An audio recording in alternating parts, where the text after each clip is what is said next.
effective. Nevertheless, the CMO's advice is that you should stay at home. We appreciate how frustrating this is. The reason the CMO has made the recommendation is based on what we know about the spread and impact of the disease. So we'd really ask the over 70s to think about that in terms of their own movements. Business supports. The temporary wage subsidy scheme introduced by Revenue is getting very good uptake, and we hope the clarifications issued in recent days will encourage more employers to register for the scheme, which means they can keep on their employees and keep that important employer-employee relationship in place. That will help us to kickstart business when we get through the current situation. So today's update on the uptake of the scheme: over 30,000 employers are now registered with Revenue for the temporary wage subsidy scheme. Today, Revenue has generated further refunds under the scheme worth €11.5 million. These payments will be in the bank account of the majority of employers tomorrow on the 2nd of April, and the cumulative value of the payments made under the scheme is now €34 million. Revenue has said it's unable to get reimbursements to some employers for payments worth about €1.3 million made under the scheme. It's essential that these employers set up a nominated refund bank account as soon as possible on Revenue's online system, ROS. Many employers will have existing payment bank accounts set up under ROS. However, to receive payments from Revenue, including under the temporary wage subsidy scheme, employers will also need to set up a nominated refund bank account. Details on how to set up that bank account are available on gov.ie. Employees. As outlined previously, if you're an employee who's been impacted by COVID-19, there are a range of income supports available to you. You can learn about all these supports and apply for them by visiting gov.ie and going to the COVID-19 pandemic unemployment payment. As stated previously, there are still a number of pandemic employment applications that have not progressed to payment because of incorrect or missing information.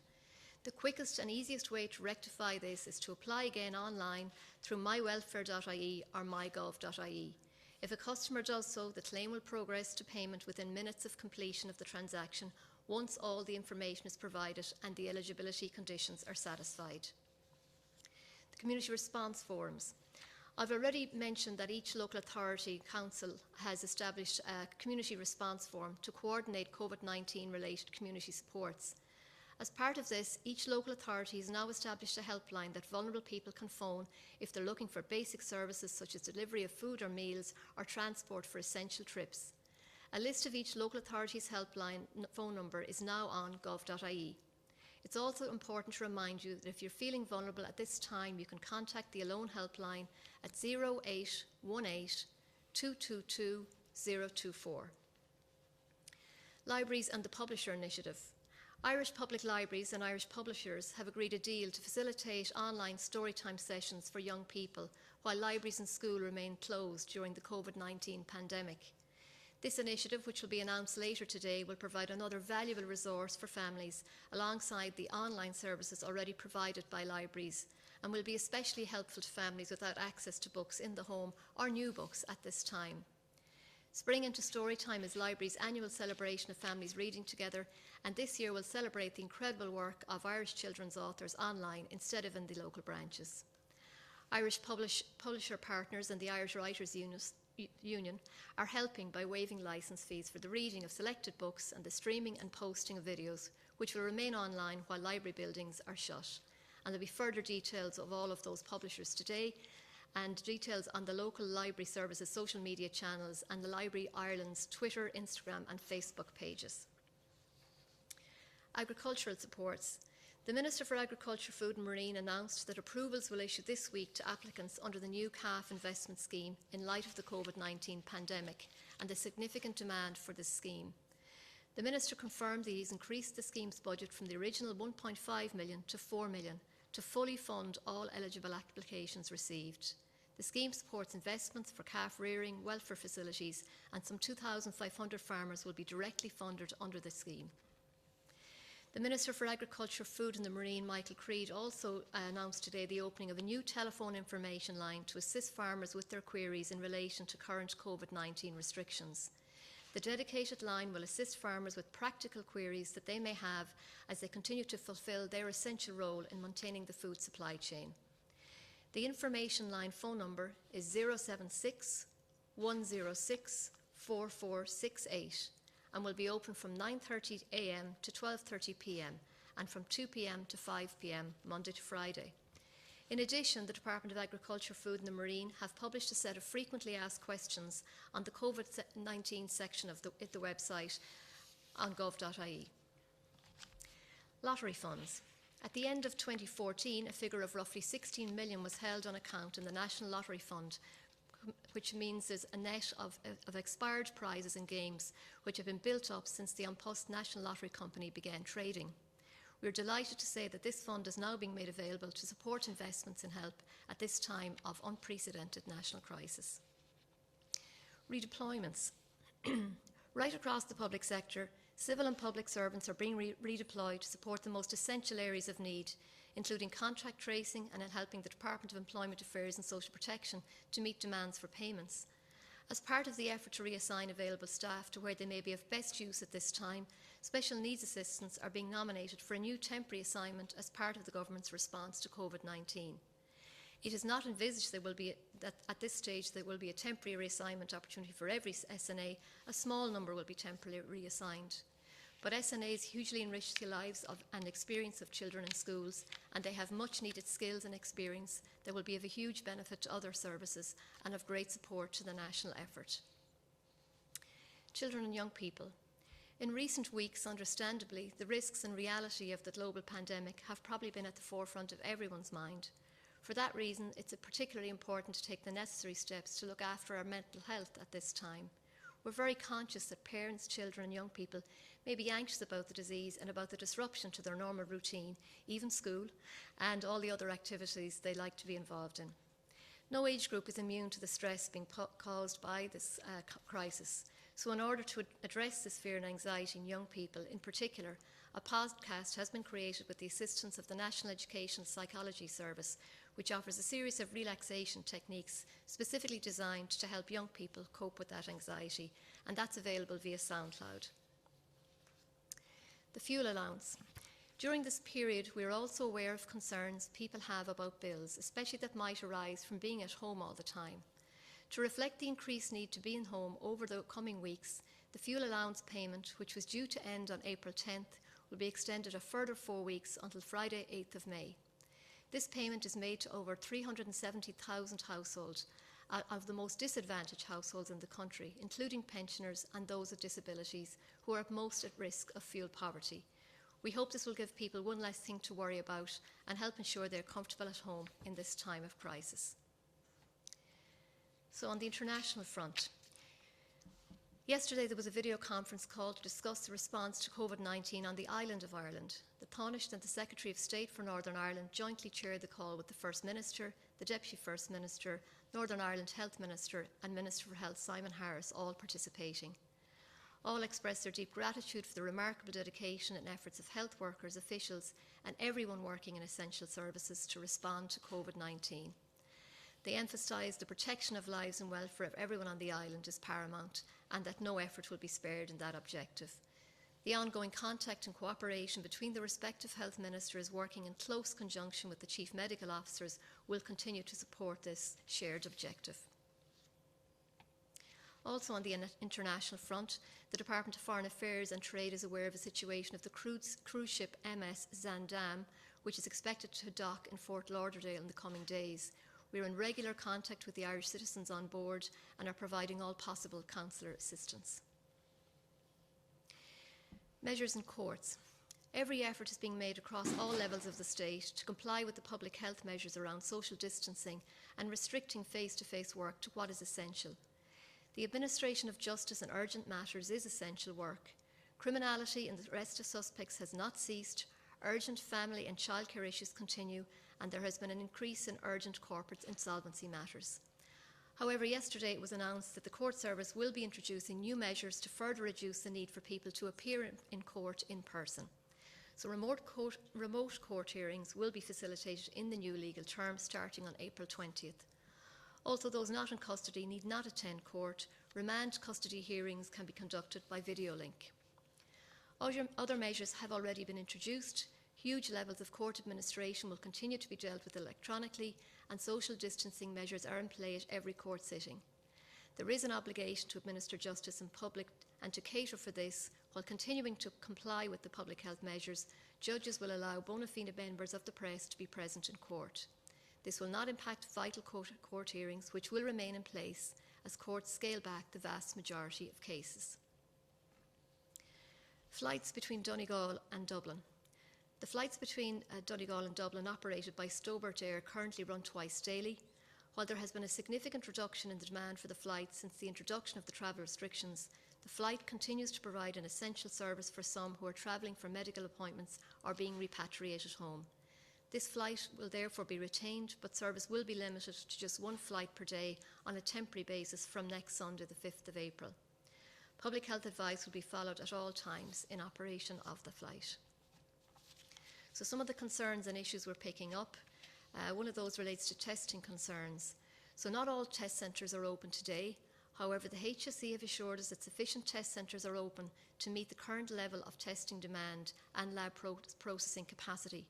The HSE now has a plentiful supply of swabbing kits, and patient volumes being referred for swabbing can be processed by the existing testing centres.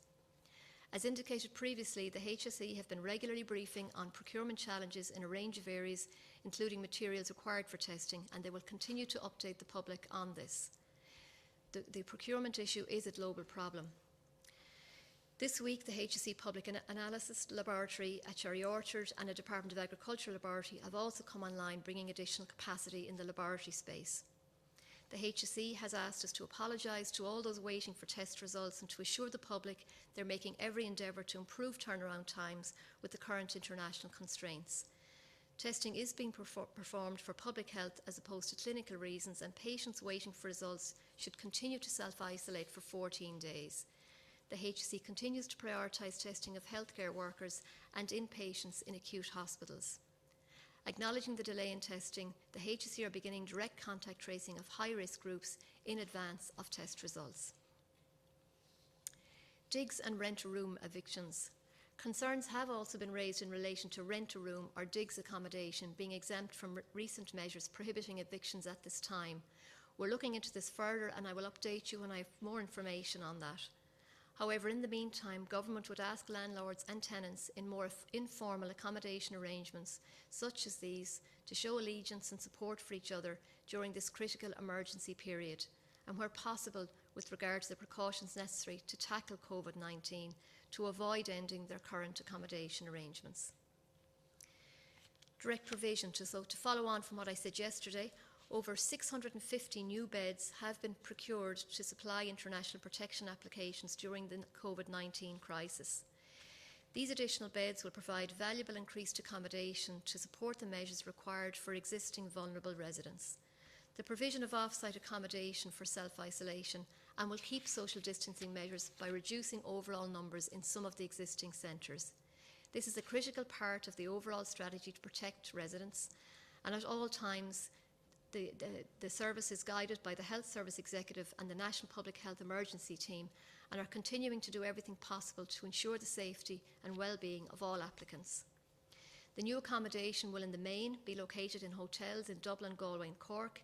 These facilities will supplement new mainstream centres which have opened recently, which I mentioned yesterday in Tullamore, Rosslare Harbour and Cahersiveen following tendering processes.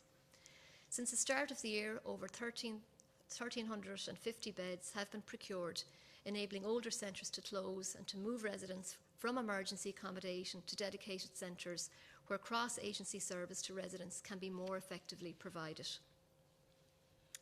So we've also had some issues raised about staffing in the prison service. Like all organisations across the civil and public service, the Irish Prison Service currently has a number of staff on leave owing to the need to self-isolate. The prison service at all times ensures that up-to-date public health advice is followed by all of their staff, ensuring the need to self-isolate where appropriate and on foot of medical or public health advice. The prison service is an organisation of 3,500 employees, so it can be expected out of a staffing cohort of that size, there will be a certain number of staff who have been asked to self-isolate at any given time. To assure you, the vast majority of staff continue to report for duty as normal. Questions have been raised about access to children for court visits, court-decided visits, etc., in light of the latest restrictions announced on Friday. COVID-19 cannot be used as an excuse to ignore a court order. We really encourage everyone to try to remember that and to work together to try and keep orders in place. We also are conscious there may be some issues or concerns about travelling for visits. The President of the District Court last week clarified that parents could come to arrangements for alternative contact, which would involve phone calls or Skype. Mediation services are still available and should be used if needed. Parties should remember that the welfare of the child is paramount. So we also had an issue raised in relation to the nurses' fees. So qualified health professionals not working in the Irish Health Service are invited to apply for a role through registering on the Health Service Executive Be On Call for Ireland campaign. For those successful applicants that have lapsed registration in Ireland, their professional registration fees are being waived by the professional regulator, who's also facilitating the fast tracking of applications. As a result, 432 nurses and midwives have been restored to the register since the fee waiver was introduced earlier this month. Nurses and midwives who trained in the EU, including the UK, can seek no fee registration in Ireland on a temporary basis if they're currently registered with the regulator in their own country. Any nurse or midwife who holds a European electronic professional card will have the registration processed in 2 to 3 days by the Nursing Midwifery Board of Ireland. Another issue that's come up is around blood donations. The Irish Blood Transfusion Board have informed us that they are implementing social distancing at their clinics to maintain the blood supply. 3,000 blood donations are needed every week to meet demand, and the ready availability of this blood for transfusion is vital to the daily treatment of patients in our hospitals. If you're normally a blood donor and you're not in the cocooned group, you should certainly check out your local clinic to see if you can be facilitated. Frauds and scams. So the Banking and Payments Federation of Ireland have issued some advice to us on behalf of the banking industry. So Fraud Smart is a fraud awareness initiative they have developed, and it's warning consumers and businesses to be very alert to an expected rise in COVID-19 related frauds and scams, as criminals may try to take advantage of the current crisis. In the coming weeks and months, we want you to be really careful of significant attempts at fraudulent activities, as people may seek to capitalise on the anxieties of the public during the crisis. We have a range of financial supports now available for impacted customers and businesses, and we're anticipating that fraudsters may attempt by email or phone or text or social media post some of these and as genuine organisations, including the government, banks or healthcare providers, in attempt to get victims to disclose personal or financial information.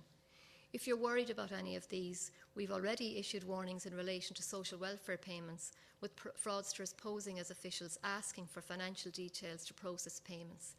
So we can expect this type of impersonation of fraud. To get ahead of this and prevent it, we're asking consumers and business to be really vigilant.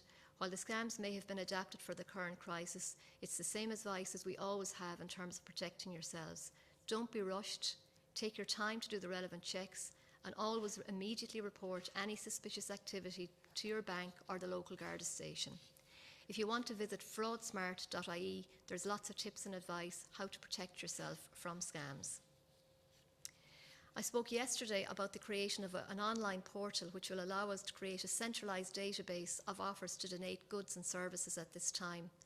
I want to clarify that this applies to any body, group or organisation, including those outside the commercial area, that have a service or goods that they feel could be of use to us in these unprecedented times. All offers are helpful, and while not everyone will be matched with a suitable need, we are very grateful for everyone and encouraged by the great willingness and enthusiasm of the public to lend a hand in our time of crisis. So finally, we know today is April Fool's Day, and we're aware there's a lot of hoax stories floating around out there. So just remember, if it's true, you'll hear it here. Thank you very much.